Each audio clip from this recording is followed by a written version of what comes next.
warahmatullahi wabarakatuh. Perkenalkan kami dari kelompok 10.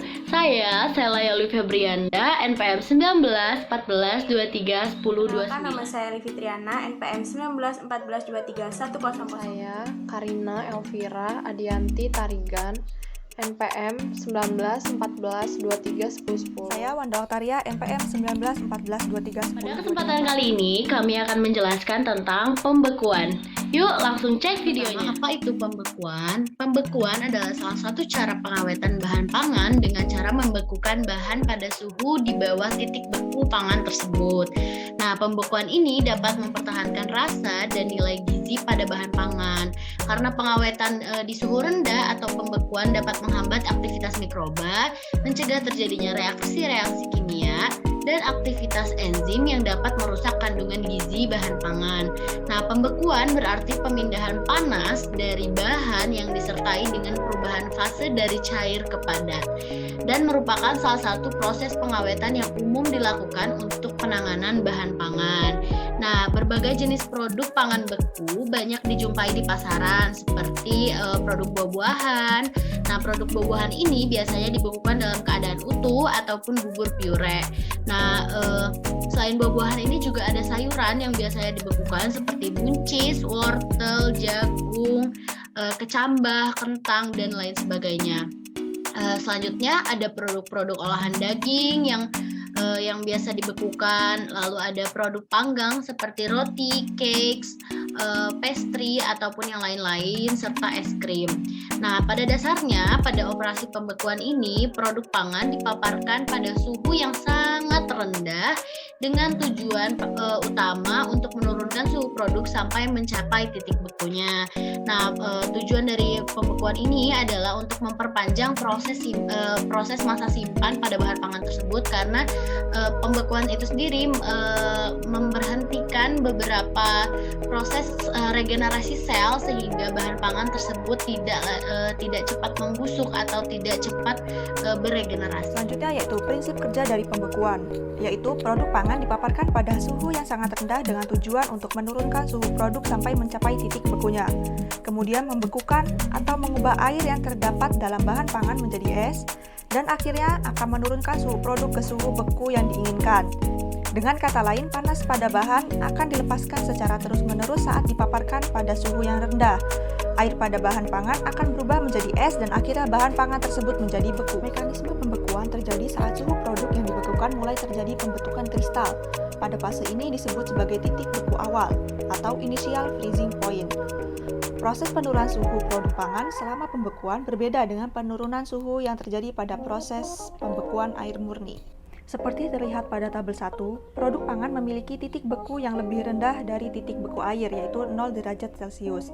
Pada buah-buahan memiliki titik beku mencapai minus 2,7 derajat Celcius. Pada gambar 1, terdapat kurva perbandingan pembekuan air murni dengan produk pangan, di mana TF adalah waktu pembekuan, TFW adalah titik beku air murni, TFF adalah titik beku produk pangan, dan TM adalah suhu medium pembekuan.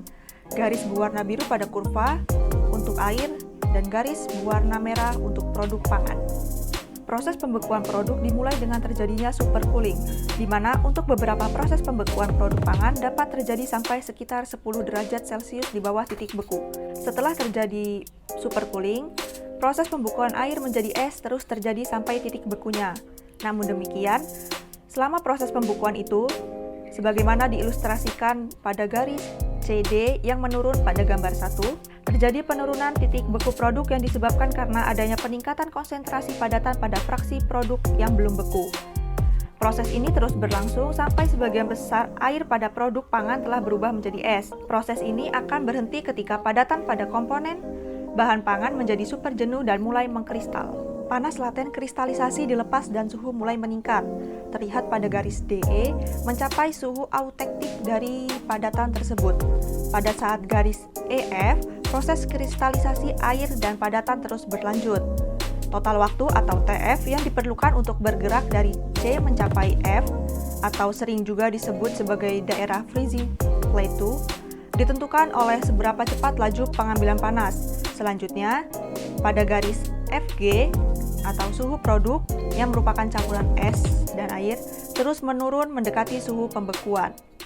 Proporsi yang tetap dalam keadaan air atau tidak beku pada suhu yang sering digunakan di industri pembekuan tergantung dari tipe, komposisi produk pangan, dan suhu penyimpanannya. Saya akan menjelaskan tentang lama pembekuan. Lama pembekuan merupakan faktor atau kriteria paling utama dalam pemilihan ataupun desain proses pembekuan. Selama proses pembekuan, panas dipindahkan secara konduksi dari bagian dalam atau interior produk pangan menuju ke permukaan dan kemudian diambil oleh media pembeku. Faktor-faktor yang mempengaruhi lama pembekuan yaitu pertama, ukuran dan bentuk produk yang dibekukan.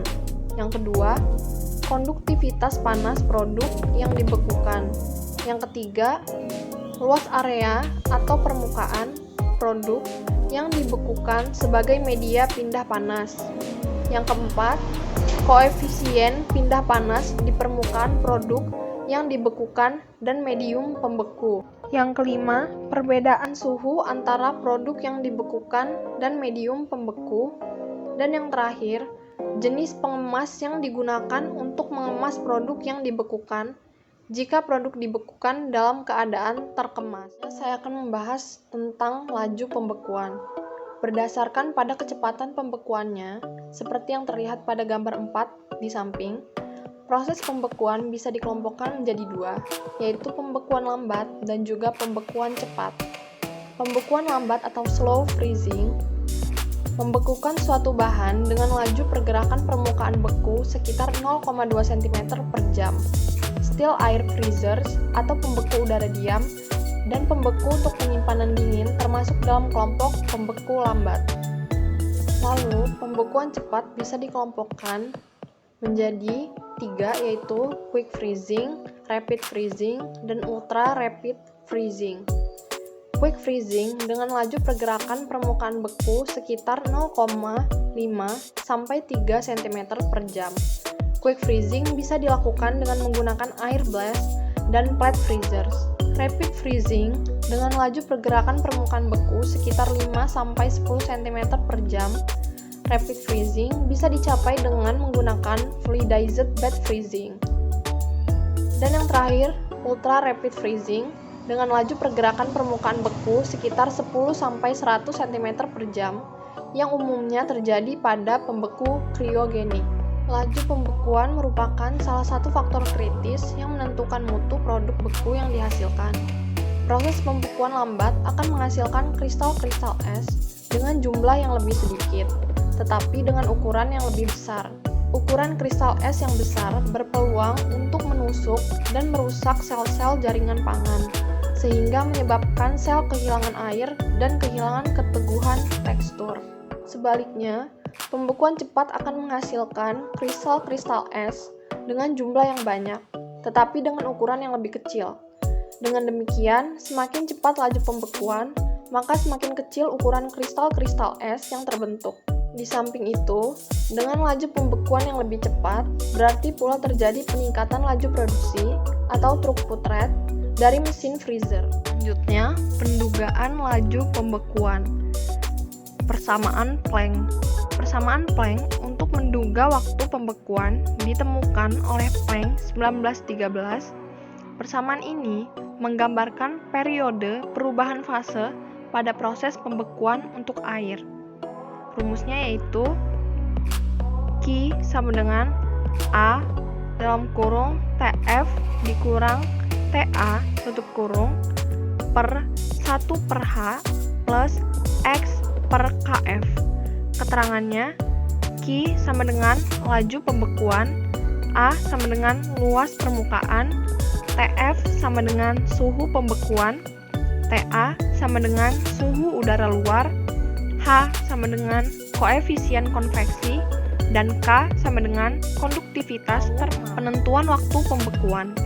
Penentuan waktu pembekuan untuk produk pangan secara umum dapat ditulis sebagai berikut, yaitu TF sama dengan Rho FL per dalam kurung TF dikurang TA tutup kurung, lalu buka kurung lagi PA per H plus RA kuadrat per KF tutup kurung. Keterangannya, Rho sama dengan densitas bahan beku, LF sama dengan besarnya panas laten, TF sama dengan suhu pembekuan, T tak hingga sama dengan suhu udara, A sama dengan luas permukaan, H sama dengan koefisien pindah panas konveksi, K sama dengan konduktivitas termal, P sama dengan 1/2, R sama dengan 1/8, yaitu infinite plate, P sama dengan 1/4, R sama dengan 1/16, yaitu infinite cylinder, P sama dengan 1/6, R sama dengan 1/24, yaitu sphere. Baik, di sini saya akan menjelaskan tentang alat-alat pembekuan. Jenis-jenis alat pembekuan dapat dikelompokkan menjadi dua. Yang pertama yaitu pembekuan mekanik atau mechanical refrigerator. Yang kedua yaitu pembekuan cryogenik atau cryogenic freezer. Pembekuan mekanik merupakan pembekuan yang berdasarkan mekanisme evaporasi dan kompresi refrigeran dalam satu siklus yang kontinu sehingga bisa mendinginkan udara, cairan, ataupun permukaan yang akan dibekukan. Yang kedua yaitu pembekuan cryogenik. Alat ini dapat bekerja dengan menggunakan karbon dioksida, nitrogen cair, ataupun freon cair dan bekerja dengan bersentuhan secara langsung dengan bagian pangan yang akan dibekukan. Selanjutnya, berdasarkan laju pembekuan, alat pembekuan terbagi menjadi dua, yaitu slow freezer yang terdiri dari 1. Cold storage, 2. Chest freezer, dan yang ketiga yaitu groove glass freezer.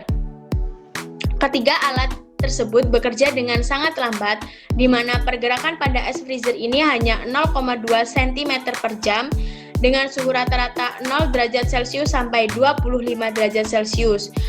Kekurangan dari penggunaan freezer ini yaitu pembentukan bunga es yang terlalu cepat sehingga dapat mengurangi efisiensi dan efektivitas dari freezer tersebut.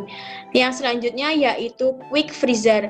Quick freezer terdiri dari airbus freezer, contact plate freezing, dan cryogenic freezer. Tiga alat tersebut juga mampu membekukan dengan cepat di mana pergerakan es sekitar 0,5 sampai 3 cm per jam dengan suhu rata-rata yaitu 0 derajat Celcius sampai 40 derajat Celcius.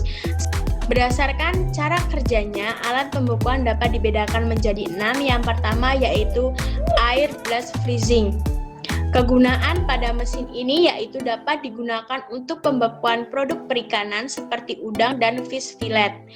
Prinsip kerja dari alat ini yaitu bahan yang akan dibekukan dimasukkan ke dalam tempat pembekuan dan menggunakan udara dingin sebagai tempat perpindahan panas secara konveksi dari refrigeran ke dalam pipa-pipa evaporator yang dihembuskan dengan bantuan fan atau kipas yang berkekuatan tinggi. Kekurangan dari alat ini yaitu berukuran besar dengan harga yang mahal. Kelebihannya yaitu mampu membekukan dengan cepat dan dapat digunakan untuk produk ikan yang memiliki berbagai jenis bentuk maupun ukuran. Yang kedua yaitu contact plate freezing. Kegunaan dari alat ini yaitu untuk membekukan produk perikanan seperti udang.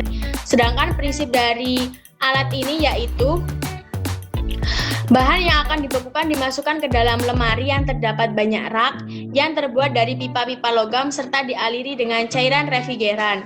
Bahan-bahan yang akan dibekukan dijepitkan di antara dua plat berongga yang berisi kurva refrigeran. Kekurangan dari alat ini yaitu salah satu sisinya yang harus dibekukan secara non-reaksi atau menggunakan dua sisi palet. Kelebihan dari alat ini yaitu memiliki koefisien pindah panas yang tinggi, lebih dingin, lebih efisien untuk membekukan produk. Selanjutnya yaitu immersion freezer. Immersion freezer ini dapat digunakan untuk produk perikanan yang berukuran besar seperti tuna dan udang kepala besar. Prinsip kerja dari alat ini yaitu bahan yang akan dibekukan dicelupkan ke dalam larutan garam atau NaCl bersuhu minus 17 derajat Celcius dengan menyemprotkan cairan brine dingin ke bahan yang akan dibekukan. Kelebihan dari alat immersion freezer ini yaitu dapat membekukan produk lebih cepat. Kekurangan dari alat ini yaitu membutuhkan banyak refrigeran yang membuat alat ini memiliki harga yang mahal. Selanjutnya yaitu cryogenic freezer. Kegunaan dari cryogenic freezer yaitu digunakan untuk membekukan produk daging dan perikanan serta beberapa buah-buahan. Prinsip kerja dari alat ini yaitu melakukan perubahan fasa dari refrigeran kryon karena adanya panas yang dipindahkan dari bahan yang akan dibekukan ke refrigeran. Panas yang dipindahkan biasanya dijadikan laten sebagai penguapan yang bersentuhan langsung dengan produk yang akan dibekukan, kemudian terjadi penyerapan panas dari permukaan sehingga dapat mempercepat proses pembekuan. Kekurangan dari alat ini yaitu pada sisi alat pembekuan terdapat ruang yang kering sehingga membutuhkan waktu yang lama serta penggunaan amoniak yang banyak dapat mengurangi bobot dari produk yang dibekukan. Kelebihannya yaitu pembekuan lebih efektif dan tidak memerlukan banyak refrigeran. Selanjutnya yaitu pembekuan dengan IKF freezer. Kegunaan dari alat ini yaitu membekukan produk berupa daging maupun buah serta perikanan, serta produk-produk perikanan. Prinsip kerja dari alat ini yaitu bahan yang akan dibekukan diletakkan secara terpisah dengan bahan yang lainnya, lalu dibekukan dengan reaksi pada suhu 50 derajat Celcius sampai minus 10 derajat Celcius dengan waktu 20 sampai 45 menit. Kelebihan dari alat ini yaitu mampu membekukan dengan cepat dan mampu menjaga kualitas dari produk pangan tersebut karena penempatan produk yang secara terpisah. Kekurangan dari alat tersebut yaitu produk es yang mudah menempel pada produk sehingga terjadi efek freezer Bram. Selanjutnya yaitu shaft freezing. Shaft freezing biasanya digunakan untuk membekukan berbagai jenis makanan daging, produk perikanan, dan frozen food.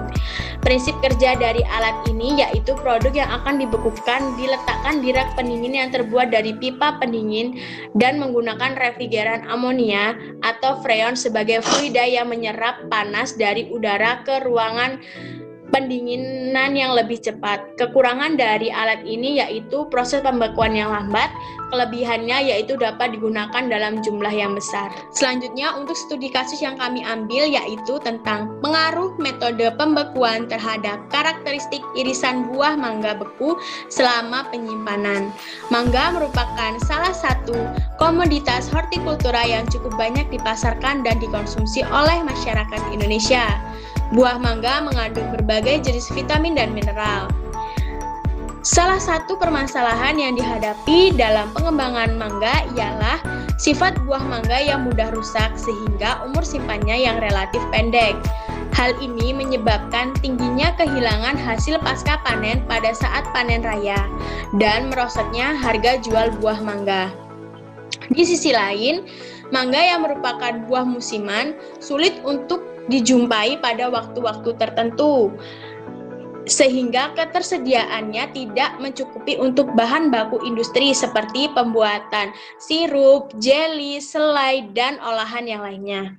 Oleh sebab itu, buah mangga harus diawetkan untuk memperpanjang umur simpan melalui penerapan metode diantaranya menggunakan teknik pembekuan menurut Sayyajid et al. 2005. Nah, berikut beberapa contoh dari pembekuan produk mangga. Selanjutnya, pembekuan merupakan salah satu metode untuk memperpanjang umur simpan. Teknologi ini cukup sederhana dan tidak menyita waktu, namun dapat menghambat pertumbuhan bakteri, kapang, maupun kamir yang menyebabkan pembusukan pada produk pangan dibandingkan dengan metode pemanasan. Metode pembekuan dapat dilaksanakan lebih cepat dan mampu mempertahankan kandungan nutrisi bahan pangan apabila dilakukan dengan benar.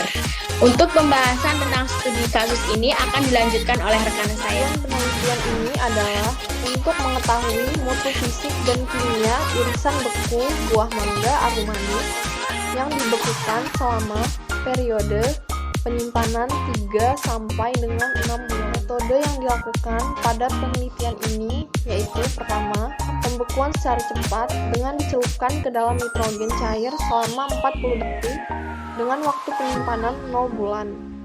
Yang kedua, pembekuan secara cepat dengan dicelupkan ke dalam nitrogen cair selama 40 detik dengan waktu penyimpanan 3 bulan. Yang ketiga, pembekuan secara cepat dengan dicelupkan ke dalam nitrogen cair selama 40 detik selama waktu penyimpanan 6 bulan. Yang keempat, pembekuan secara lambat dengan waktu penyimpanan selama 0 bulan. Lalu, yang kelima, pembekuan secara lambat dengan waktu penyimpanan selama 3 bulan. Lalu terakhir, pembekuan secara lambat dengan waktu penyimpanan selama 6 bulan. Kandungan kimiawi irisan buah mangga beku terdiri atas vitamin C, total asam, pH, dan padatan total terlarut disajikan pada tabel 1. Hasil analisis statistik menunjukkan bahwa interaksi antar faktor perlakuan memberikan pengaruh nyata terhadap vitamin C, total asam, pH, dan padatan terlarut total irisan buah mangga beku selama penyimpanan. Data dalam tabel 1 menunjukkan bahwa kisaran kandungan vitamin C selama penyimpanan ialah 33,63 sampai 58,59 mg per 100 gram. Kandungan vitamin C tertinggi ditemukan pada perlakuan pembekuan lambat tetapi tidak berbeda nyata dengan pengaruh perlakuan cepat. Pada tabel 1 juga menunjukkan bahwa kisaran kandungan total asam selama penyimpanan ialah 0,24 sampai 0,57%. Kandungan total asam terendah dan tertinggi dihasilkan dari perlakuan pembekuan lambat, yaitu 0,24 dan 0,57%. Pembekuan irisan buah mangga secara lambat menyebabkan kehilangan asam-asam organik yang lebih tinggi dibandingkan dengan pembekuan secara cepat. Hasil percobaan menunjukkan bahwa total asam pada irisan buah mangga beku menurun selama penyimpanan. Hal ini kemungkinan disebabkan karena menurunnya kandungan vitamin C serta asam-asam organik lainnya pada buah. Perubahan vitamin C dan total asam irisan buah mangga beku menyebabkan terjadinya perubahan pH. Tabel 1 menunjukkan bahwa pada lama penyimpanan 0 sampai 6 bulan, pH pembekuan cepat berbeda nyata dengan pembekuan lambat. Nilai pH irisan buah mangga pada pembekuan lambat meningkat selama penyimpanan. Sedangkan pada pembekuan cepat, nilai pH lebih stabil. Kisaran pH selama penyimpanan ialah 4,23 sampai 5,33. pH tertinggi dihasilkan dari perlakuan pembekuan lambat, yaitu 5,33, dan terendah dihasilkan dari perlakuan pembekuan cepat, yaitu 4,23. Selama proses pembekuan buah terjadi kehilangan air dan komponen-komponen yang terlarut di dalam jaringan dan organ, sehingga mempengaruhi berbagai reaksi kimia dan biokimia di dalam sel. Padatan terlarut total pada irisan buah mangga yang dibekukan secara lambat lebih tinggi dibandingkan dengan pembekuan secara cepat. Hal ini disebabkan karena proses perubahan fisiologi irisan buah mangga yang dibekukan secara lambat lebih panjang dibandingkan dengan perlakuan pembekuan cepat, sehingga kemungkinan terjadi perombakan komponen organik pada buah menjadi gula. Selain itu, proses dehidrasi yang lebih tinggi pada irisan buah yang dibekukan secara lambat menyebabkan tingginya konsentrasi padatan terlarut total dibandingkan dengan pembekuan cepat. Hasil pengukuran dengan kromometer menunjukkan bahwa nilai kecerahan irisan buah mangga beku cenderung menurun selama penyimpanan. Kecerahan irisan buah mangga beku berkisar antara 54,06 sampai 66,78. Kecerahan terendah pada perlakuan pembekuan lambat menggunakan freezer yaitu 54,06, sedangkan kecerahan tertinggi dijumpai pada perlakuan pembekuan cepat yang dikemas plastik PE pada ketebalan 0,06 mm dengan waktu pencelupan nitrogen selama 40 detik yaitu 66,78. Menurunnya kecerahan ini disebabkan oleh adanya reaksi oksidasi kimiawi termasuk terjadinya degradasi karotenoid dan reaksi pencoklatan enzimatis, sehingga mengakibatkan warna irisan buah mangga beku menjadi lebih gelap. Nilai hue menentukan warna irisan buah mangga beku. Pada lama penyimpanan 0 bulan, kecerahan irisan buah mangga antara pembekuan cepat berbeda nyata dengan pembekuan lambat. Nilai hue dan kecerahan irisan buah mangga beku disajikan pada tabel 2. Pada lama penyimpanan 3 bulan, nilai hue irisan buah mangga antara pembekuan cepat berbeda nyata dengan pembekuan lambat. Pada pembekuan lambat, nilai hue pada irisan beku buah mangga nyata lebih tinggi dibandingkan dengan pembekuan cepat. Namun, pada 6 bulan penyimpanan, nilai hue antara irisan buah mangga yang diberi perlakuan pembekuan lambat tidak berbeda nyata dibandingkan dengan perlakuan pembekuan cepat. Rendahnya nilai hue disebabkan karena adanya reaksi pencoklatan, sehingga warna irisan buah mangga beku menjadi lebih dekat ke warna oranye. Dilihat dari kamus warna Chromameter, Minolta, CR strip 300/301, irisan buah mangga beku yang telah ditowing berwarna kuning. Nah, selanjutnya itu ada pengujian mutu mikrobiologi. Nah, pengujian ini dilakukan dengan preferensi bahan pangan dengan pembekuan merupakan cara yang efektif untuk menekan pembusukan akibat serangan mikrobiologi.